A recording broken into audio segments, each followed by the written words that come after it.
гэрэмийн үлгэр ханхүү мэлхий.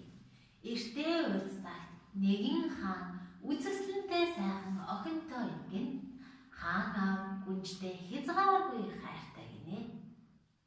Хааны орны ойролцоо хөгөлгөрийн ойгонд байхаагаад тэр ойд хөгшин далдуу модны дэргэд нэгэн худаг байж гин. Гүнж дулаан өдөр худгийн ойролцоо тоглож яваад мөнгөн мөнгөө унахчихж гинэ. Ингээд гүнж уйлж гарч гин. Гэтэл хаанаас ч юм бэ? Гүнж та юунд уйлаа вэ?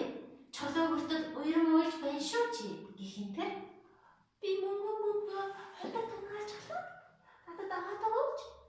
Гэхэд мэлхий. Гүнж та битгий уйл да. Хэрвээ би таны мөнгийг авч өгвөл та надад юу өгөх юм бэ? Хүссэн бүхэн өгч өгье. Алт эрдэнэс алтан дитмээ өгсөн л яах вэ? Гэхэд мэлхий. Гүнж таны алт эрдэнэс алтан дитм надад хэрэггүй. Харин та надтай ад нөхөр болж нэг тавгнаас хооллон нэг оронд хамтдаа хэлтэнэ гэж амлавал бушуухан ороод мөнгийг тань аваад өгье. Тэгээд би чившаарч. Гэхэд мэлхий худгийн гүн рүү шумбан гүнжийн бөмбөгийг авч өгчээ. Би баярлалаа би бөмбөг авъя. Гээд гүнж баярлаад хаан орон руу гүйжээ. Харин араас нь мэлхий.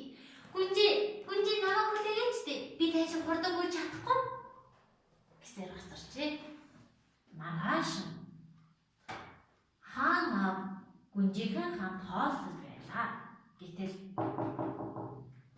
хаанаас ч юм тогшор чимээ гарч хонгор минь хаалгаа нэгээч дээ.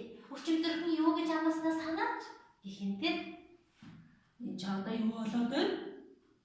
Гэхэд гүнж болсон өчигдрийн болсон явдлаа хаан аавдаа хэлжээ. Энэ улсад хүмүүр амлсан зүйлээ биелүүлэх ёстой. Чи гүнж учраас биелүүлэх ёстой гэж хаан аав зарлаг болгов. Ингээд гүнж аргуун гэрхэн мэлхийтэй нэг тавнаас хоол идэж бүр оройн нь хамтдаа хонохоор болжээ. Ингээд мэлхий гүнжийн дэрэн дээр өсрөн барлаа. Гэтэл гүнж мэлхийг аван шидчихэж гээ.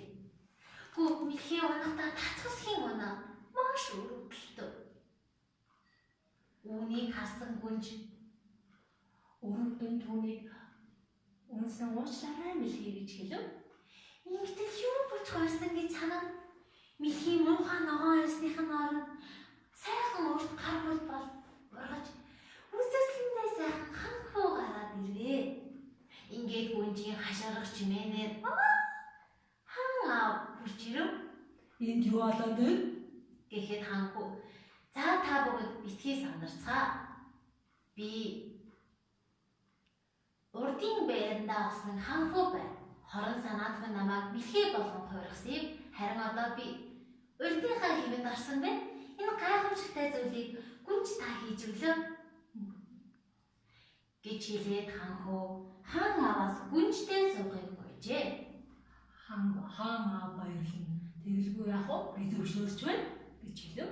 Ингээд энэ цагаас хойш ханхуу гүнж хоёр он удаан жил хаз жаргалтай амьдарсан.